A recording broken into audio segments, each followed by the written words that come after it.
Bonjour et bienvenue dans ce nouveau guide d'utilisation pour Casio Data Plus 4 cette fois-ci. Alors vous voyez que j'ai pris deux dictionnaires parce qu'il y a deux générations différentes. Enfin deux générations. En fait Casio je pense que leur dénomination Data Plus est un peu arbitraire. Hein. Et il arrive des fois que pour un même Data Plus, enfin pour même pour les Data Plus, je ne l'ai pas fait mais pour les Data Plus 2 en fait, il faut savoir qu'il y en a qui ont un écran rétroéclairé et d'autres qui l'ont pas. Donc là, le test que j'ai fait pour le Data Plus 2, c'est un avec l'écran rétroéclairé, mais il faut savoir qu'il y a quand même des Data Plus 2 qui n'ont pas l'écran rétroéclairé. Alors ça, je l'ai su après, donc moi aussi j'apprends entre temps. Là. Et pour le Data Plus 4, il y a deux types différents. Tu as le plus vieux qui est SP. Donc vous voyez, celui-là c'est XD-SP 6700. Et il y en a un autre qui est SF. Pas science-fiction, hein, ça aurait pu être ça. Et vous voyez qu'il est un peu différent parce qu'il a ça en plus sur la droite. Bon, on va voir ce que ça apporte. Alors, déjà, je vais commencer par le commencement. On va tester le SP. Alors ce SP, qu'est-ce qu'il apporte en plus par rapport à Data Plus 3? Alors déjà il apporte un écran brillant qui me gêne un petit peu personnellement. On voit tout, hein, tous les là on voit dans la voilà, on voit ici, hein, coucou. Donc c'est que c'est tellement brillant que voilà, on voit tous les reflets et en basse luminosité, c'est pas génial. Bon, heureusement il y a le backlight qui vient compenser. Mais par exemple par rapport au Data Plus 3, je vais les mettre côte à côte. Vous allez voir que ça n'a rien à voir les écrans. Donc là je vais retirer le backlight. Vous voyez, un Data Plus 3, hein, l'écran est quand même beaucoup moins, voilà, beaucoup moins brillant. Quoi. C'est vraiment un écran mat.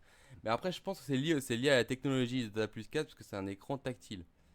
Bon, heureusement, vous allez voir qu'à part ce défaut, il apporte quand même d'autres avantages comme le pavé tactile qui est bien plus grand sur le Data Plus 4. Et on va voir qu'il apporte pas mal de fonctions en plus d'être plus grand. Quoi.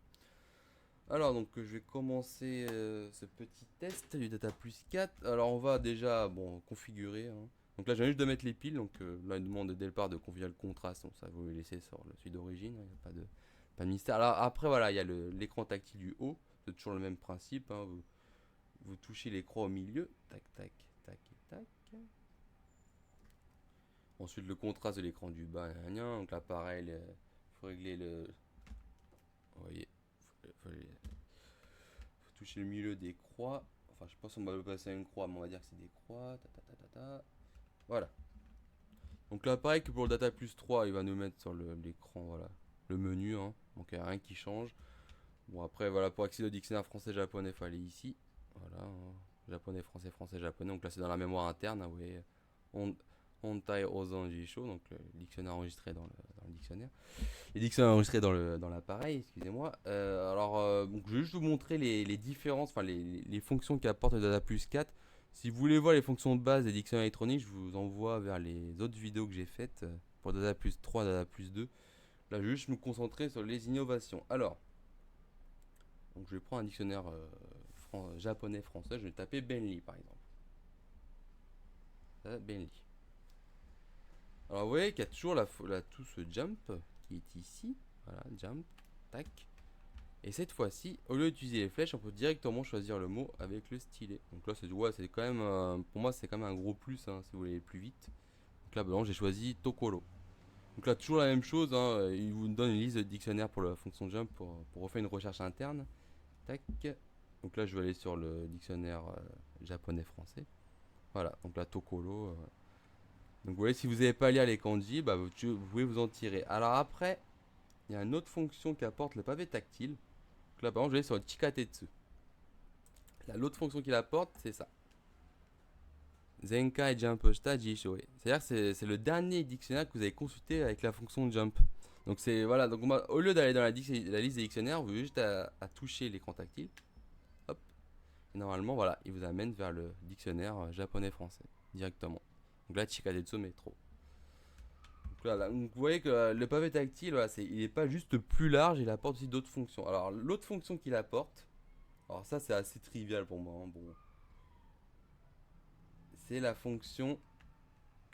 Vous voyez que là, vous voyez, on peut faire un zoom directement, on peut, mais il y a une fonction qui, on peut aussi ajouter directement le mot au Tangocho, là, au carnet de vocabulaire, mais il y a aussi une fonction Anki. Alors la fonction Anki, vous voyez, c'est assez rigolo. Enfin, je la trouve vraiment toute pourrie, mais bon, voilà, ça c'est un avis personnel. Parce que je pense qu'Anki, il vaut mieux utiliser le site d'Anki, enfin même Anki Doride, hein, Anki pour Android, parce que là, voilà. Donc là, quand vous utilisez Anki, il va vous demander de créer la carte vous-même. Hein. Donc là, c'est à vous de le faire au stylet directement. Je crois qu'on peut le faire directement. Ah non. Donc faut le faire plutôt avec le pavé tactile, excusez-moi. Donc là, vous voyez, bon, là, par exemple, au Benly, faut que je tape le mot Benly. Tiens, je vais le faire pour rigoler. Alors, je vais écrire en hiragana. Tac, tac, Benly. Vous voyez, j'ai tapé Benly. Tac. Là, voilà, faut écrire du coup l'autre face. Donc, je vais mettre par exemple pratique. Pratique. Voilà, j'ai écrit pratique. Donc là, tac, ça a marché. Voilà, pratique. Donc là, vous avez créé une carte Anki, voilà. Donc là en fait, c'est un peu mal foutu en plus ce truc-là parce qu'il voilà, il vous met le mot que vous allez chercher. Donc là, vous pouvez mettre des phrases d'exemple. Enfin là, c'est pas vraiment possible. Même que c'est assez limité parce qu'on peut pas mettre de phrases d'exemple. À moins d'écrire tout petit, je vois pas comment on peut s'en débrouiller. Donc cette fonction Anki, en fait, elle sert à peu près à rien. Donc voilà. Alors autrement, en dehors de ça, bah, je sais. En dehors de ça, il n'y a pas grand chose de plus, hein. Bon, ça fait la même chose après, hein. Voilà, donc si vous tapez, alors pour taper les kanji, vous voyez que c'est un peu plus large du coup. Donc là, je vais taper Nihon par exemple. Tac, tac, tac, tac. C'est mal foutu, tac, tac. Oui, vous tapez un kanji par. Voilà, là, c'est difficile de taper en même temps. Donc là, j'ai pas réussi, mais c'est pas grave. Donc vous voyez que donc, cette génération SP, donc elle apporte l'écran tactile au-dessus. Et voilà, et un pavé un peu plus large. Donc bon. Pour moi, je sais que c'est toujours un plus que le Data Plus 3, mais bon, est-ce que c'est indispensable? Je suis pas sûr. Donc on va passer maintenant à la série SF. Alors la série SF, là, c'est encore un peu plus intéressant quand même. C'est un peu plus pratique. Alors SF, donc là, on a toujours l'écran d'initialisation, donc là, bon, pareil, contraste, je vais passer, j'ai tout passé, voilà. Tac, tac. Là, il demande même pas de régler le tactile. Donc, là, je crois que les régler une fois. Donc déjà, vous voyez que celui-là, le SF, il est un peu moins chiant parce que avec les SP, à chaque fois, pour régler les 30 tactiles. Là, il ne demande pas de régler. Alors, vous voyez que là, cette fois-ci, on a sur la droite. Là, ça, c'est vachement pour ça, c'est vachement bien, par contre, je trouve. Vous avez sur la droite, on peut directement. Alors, voilà, je vais laisser un dictionnaire. Hop, on peut directement accéder sur le menu en allant à droite. On peut aussi utiliser la fonction jump. Donc là, je vais mettre good. Attendez. Good en anglais. Et donc voilà, donc vous n'êtes plus obligé d'appuyer sur. Il y a quand même une touche de jump, vous voyez, il y a quand même la touche de jump. Mais maintenant, on peut directement, avec le stylet, accéder à la fonction de jump. Tac. Et je choisis ça un mot, voilà. Voilà. Donc là, vous voyez qu'avec l'écran tactile, maintenant, vous pouvez accéder à d'autres fonctions qu'auparavant. Il y a aussi la fonction pour le son. Bon, ça, le son, ça sert un peu à rien parce que. Oh, quoi que si, voilà, si jamais vous prenez ça en anglais, vous pouvez, hein, avec le son. Tiens, je vais essayer. Comment ça marche? Attendez. Parce que là, j'ai appuyé sur jump, je pense que ça peut pas marcher. Voilà.